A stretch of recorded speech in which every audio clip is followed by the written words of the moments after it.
Jesucristo les predicaba la palabra. Pero no era la única ocasión en la cual Jesús se aglomeraba la gente en pos de Jesús en una casa. Jesús hizo su ministerio en las casas. Estando en casa de Pedro, la suegra de este estaba enferma de fiebre y Jesús le sana. Estando con Marta y con María y Lázaro en un grupo más pequeño, ahí ellos le servían al maestro. Y recordamos la historia, que Marta se afanaba con tantas cosas por atender la casa y atender al Señor, pero María se sentaba para poder aprender y poder escucharle, porque era oportunidad única tener a Jesús de vez en cuando, que pasaba con ellos para hospedarse en la casa de estas dos hermanas y su hermano Lázaro. Encontramos a Jesús en el hogar también de Zaqueo, un publicano, un cobrador de impuestos, un ladrón del gobierno que extraía dinero del impuesto público. Pero cuando Jesús va a su casa y le preparan cena, este hombre se arrepiente ahí en la mesa y dice: Señor, todo lo que yo he robado, todo lo que he extraído, yo lo voy a devolver cuadriplicado, yo lo doy. Lo que hace el arrepentimiento, lo que hace cuando Jesús está en la vida del ser humano. Y Jesús una y otra vez se encontraba en casas. ¿Qué tal la casa de aquel hombre pecador llamado Simón, que se preocupó por ir y traer los mejores steaks y prepararle la mejor cena a Jesús juntamente con sus amigos, compañeros o autoridades de la alta sociedad?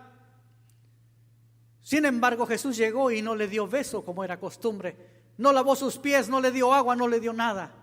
Él se preocupó más por la mesa y por prepararle todo aquello para que su casa luciera extremadamente limpia y extremadamente bien, porque alguien importante estaría ahí, pero sin reconocerlo como lo que era el Cristo, el Mesías.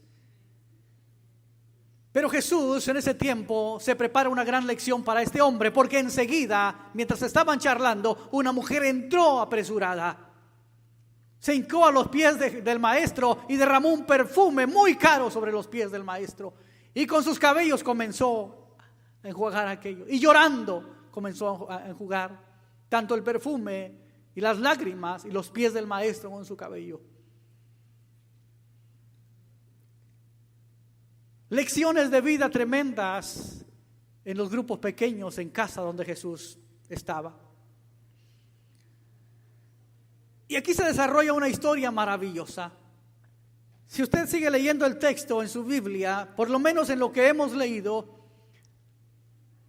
hay mucho que hablar, hay mucho que meditar, hay mucho que observar. Mientras traen a este enfermo y lo llevan por el techo, porque la casa estaba llena, no había manera de que nadie cedía su asiento, nadie cedía su lugar, tuvieron que buscar algo, hacer algo a favor de aquel hombre enfermo. Se subieron arriba, abrieron el techo, un hoyo grande, y bajaron al enfermo. Delante de Jesús lo pusieron. Y cuando lo ponen delante de Jesús, aquí salen algunas cosas importantes. Primero, aquí tenemos los fariseos. Diga conmigo, los fariseos, vamos. Los fariseos siempre estaban en todo lugar donde Jesús iba. Los fariseos eran los religiosos de aquel tiempo. Eran las personas que simplemente hacían o trataban de hacer la ley al pie, a la letra. Pero eso los convirtió en religiosos. Y estaban allí mirando que cuando el enfermo llegó frente de Jesús, Jesús le dijo: hijo, tus pecados te son perdonados. Porque esa es la misión de Jesús a la tierra, esa es la misión de Jesús al hombre, perdonar sus pecados.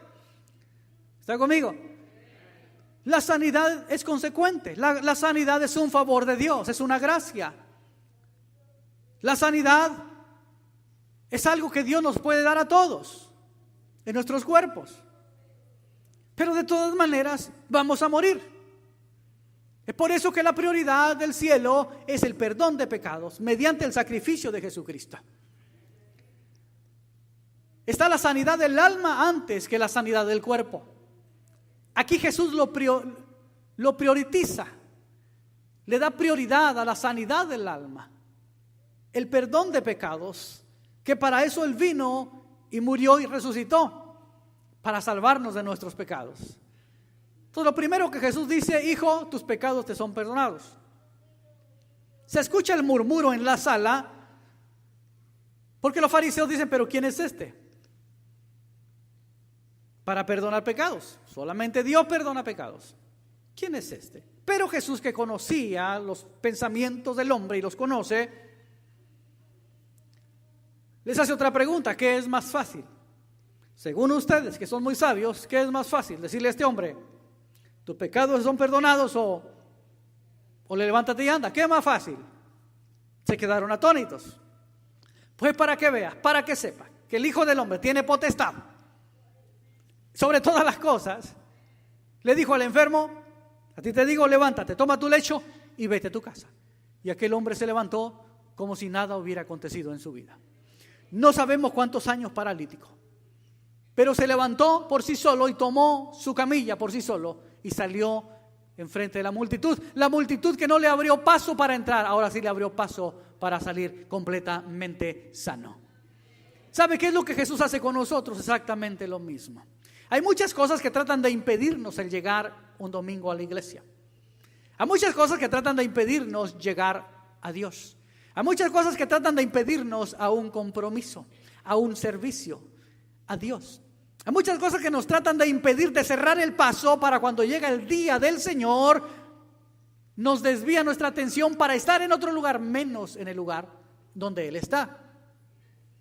Pero una vez estamos y llegamos y vencemos aquello para llegar al lugar donde Dios está, donde Jesús está, ya salimos de aquí livianitos. Salimos de aquí descansados, salimos de aquí sanos, salimos de aquí perdonados, salimos de aquí animados, motivados, fortalecidos, levantados. Salimos de aquí ahora sí con nuevos aires y nuevas fuerzas como las águilas. Amén. ¿Por qué razón? Porque Jesús está en casa y Él tiene poder para hacer cualquier cosa. ¿Sí? Cualquier cosa. Estos hombres llegaron, y no por la fe de aquel enfermo, sino que miró fe en aquellos 4 que trajeron al enfermo. Entonces, por la fe de ellos, Jesús hizo el milagro.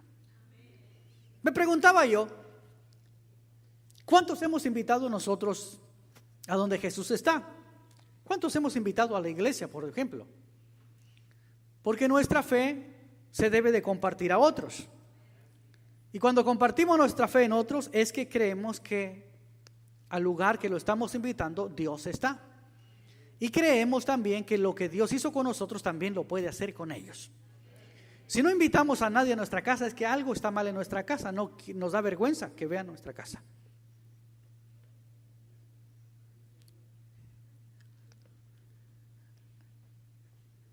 Hello.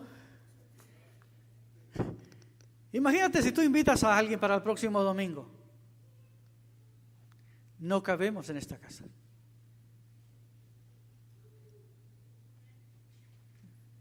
Amén. Estos hombres habían invitado a alguien, pero no podía ir por sí mismo, estaba enfermo. Pasaron por él y lo trajeron. Y por la fe de ellos, Dios hizo la obra en aquel hombre. Vamos a pensar que aquel hombre era un pecador, que aquel hombre era un idólatra, que aquel hombre blasfemó de Dios y habló tanta basura de Dios y de los aleluyas. Ponga lo que quiera. Pero cuando ya está tirado en el hospital, en el ICU, unidad intensiva, aquel hombre no puede rechazar una ayuda de Dios y no puede rechazar una oración a su favor. ¿Verdad que no? Cuando aquel hombre está completamente desarmado, está vulnerable a todo y quiere el favor de Dios. Tal vez no tenía fe, porque Jesús no la miró en él, pero sí la miró en aquellos. Me da paso a lo siguiente, a que la misión de Jesús, si usted ve en pantalla, es el perdón de pecados. Por la fe de ellos, Jesús le perdona el pecado al que tiene allí enfrente. Por la fe de los primeros peregrinos aquí en América, allá en los 1700, el evangelio se esparció primero en las 13 colonias de este país. Después, a medida que se pobló el país, se fue avanzando el evangelio, porque aquellos que huían de Inglaterra, de Escocia, de Alemania, vinieron para poder vivir, para la libertad, como se conoce, de religión, así se expresa en la Constitución. Vinieron para la libertad de religión y poder establecerse, porque estaban siendo perseguidos en Europa para darles muerte o encarcelarlos. Ellos tuvieron que huir para emprender una nueva vida en otro lugar. Así llegaron a las costas de este país y el evangelio se comenzó a propagar por medio de ellos. Después el evangelio se comenzó a propagar tanto a nuestro México, Belice, Guatemala, Honduras, El Salvador, Nicaragua, y fue descendiendo. Y el evangelio fue como una levadura, cubriendo, empapando todo, porque lo que trajeron los conquistadores primarios a nuestra América fue religión.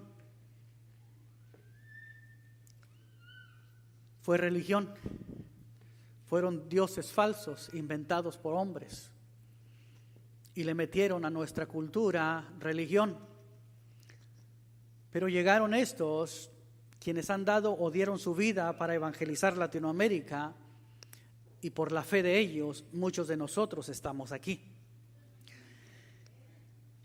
Aquellos hombres que todavía en mi niñez recuerdo invadir ejidos, invadir ranchos, invadir ciudades con pequeñas avionetas, dejar pequeños papelitos, trataditos con textos bíblicos en todos los ejidos, en todo lugar, arrebatándole las almas al diablo, tratando de sacar a la gente, a la población de las tinieblas, de la oscuridad en la cual estaba metida por la religión que vino de Europa. Estos otros procedientes también de allá, pero traían el evangelio verdadero y no religión.